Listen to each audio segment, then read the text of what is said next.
राजकुमार हो, आप कौन हैं और यहाँ इस रूप में आए हैं?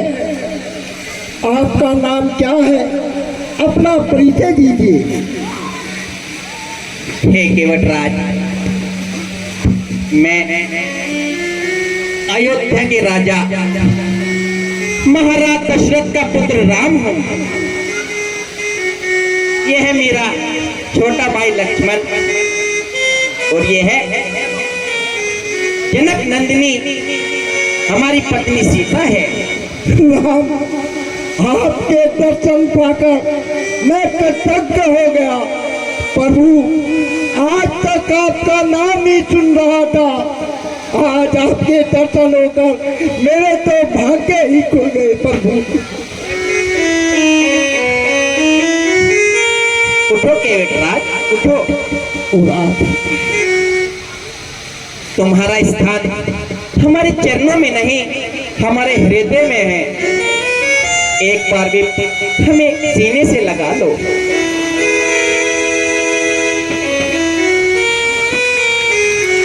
अति सुंदर। तो यह सेवक आपके किस काम आ सकता है? आपकी क्या सेवा कर सकता है? कहिए प्रभु। केवटराज, जिस शुभ घड़ी का हमें इंतजार था, आज वह घड़ी आ गई है। हमें पिता की आज्ञा के अनुसार 14 वर्षों का वनवास मिला है, जिसके लिए हम वनों में इधर उधर भटक रहे हैं।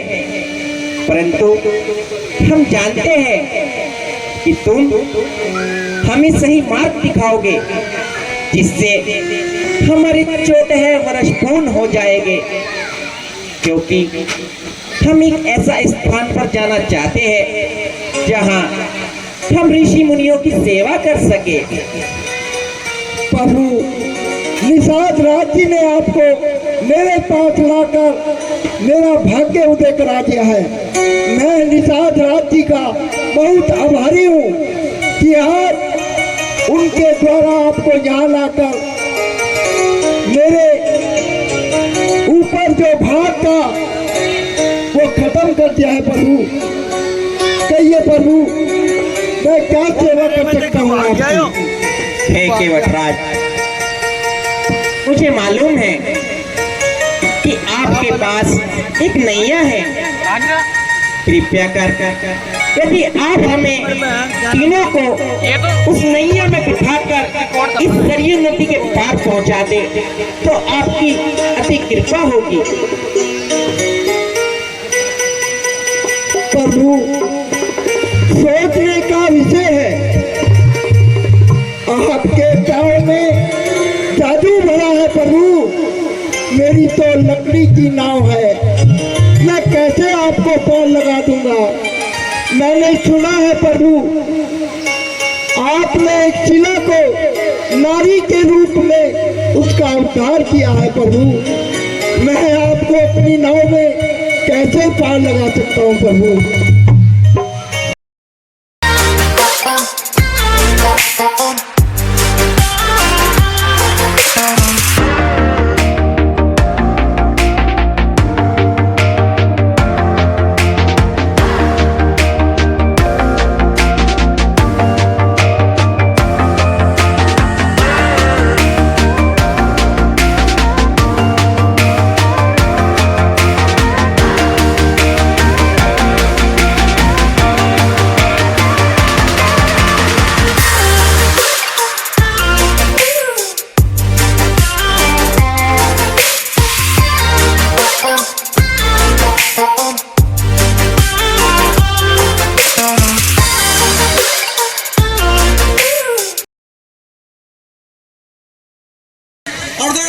ये जिस चीज को छूते हैं वो पत्थर की बन जाती है, और तो उनके पैर हमारे नाव में पड़ गए, वो पत्थर की बन गई, हम तो डूब जाएंगे और हमारे ध्यान नहीं लगता।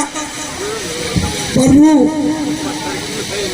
एक सुझाव है, यदि आपको स्वीकार हो, मैं पहले आपके चरणों को धोना चाहता हूँ ताकि मेरे मन में जो संदेह है वो दूर हो जाए।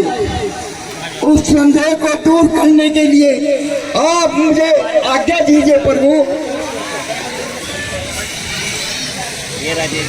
है केवटराज, हम आपकी सारी बातें मान लेंगे, परंतु उसके बदले आपको हमें यह सरयू नदी पार करानी होगी। भैया राम, क्या हम इन पे यकीन कर सकते हैं? ये हमें सरयू नदी पार करा देंगे? क्या पता ये सरयू नदी पार करा के हमसे आभूषण मांग ले। ना ना बउआ, ये तो उस विधाता का ज्ञान है जो अंतर्यामी है, बस हम तो उन्हीं का ध्यान है। इसलिए भैया लक्ष्मण, ये विचार कदापि अपने मन में ना लाओ, क्योंकि मैं केवटराज नदी के पार उन्हीं व्यक्तियों को लगाता हूँ जिनके पास पाई ना हो। इसलिए प्रभु, आपसे आज्ञा चाहता हूँ कि पहले मैं आपके चरण धुलवा लूं। केवटराज, जैसा आप उचित समझे।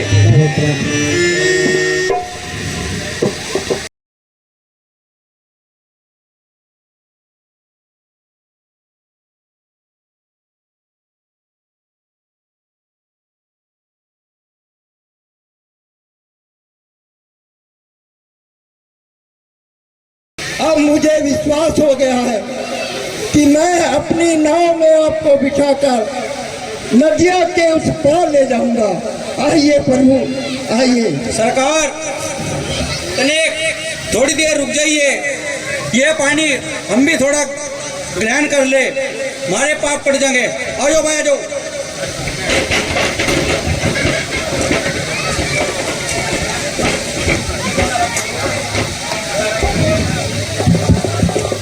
हे केवटराज, हमारे पास अधिक समय नहीं है, कृपया कर आपने जो वचन हमें दिया था वह पूर्ण करें और हमें सरयू नदी के उस पार पहुंचा दे। आओ प्रभु, आओ। नहीं, इतनी नहीं,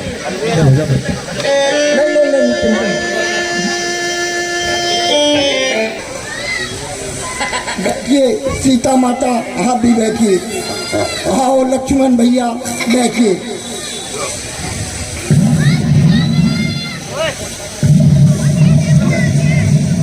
हे गंगा मैया, आज मेरी नाव में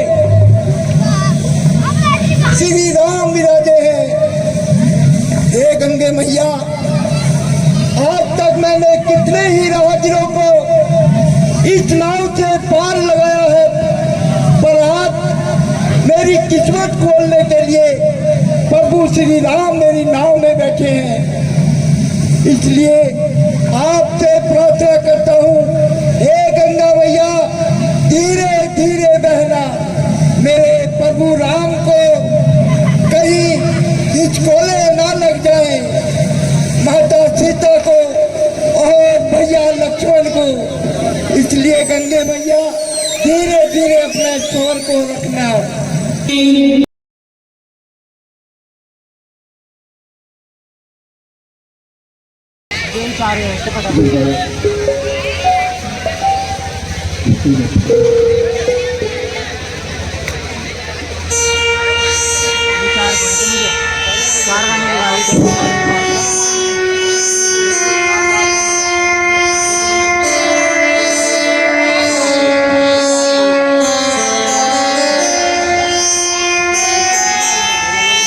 आओ प्रभु राम, मैंने आपको इस नदिया के पार किया है और मेरे लाज क्या सुनना है। मैं ये चाहता हूँ कि मैं जी भर के देखता रहूँ, मेरा मन नहीं भर रहा है प्रभु।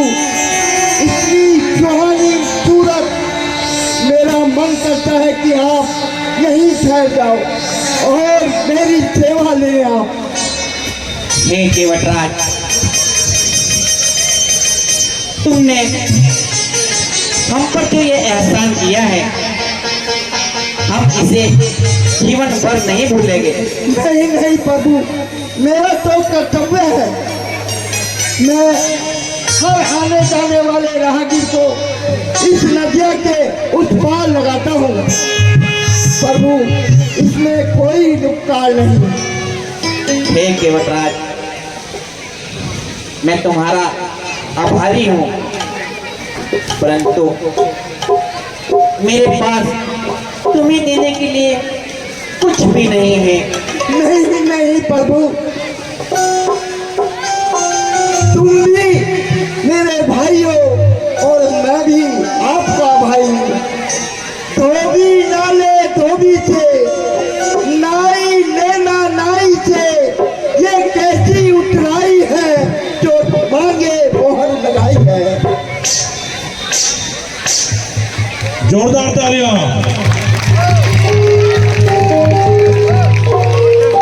हे केवटराज, अब हमें जाना होगा।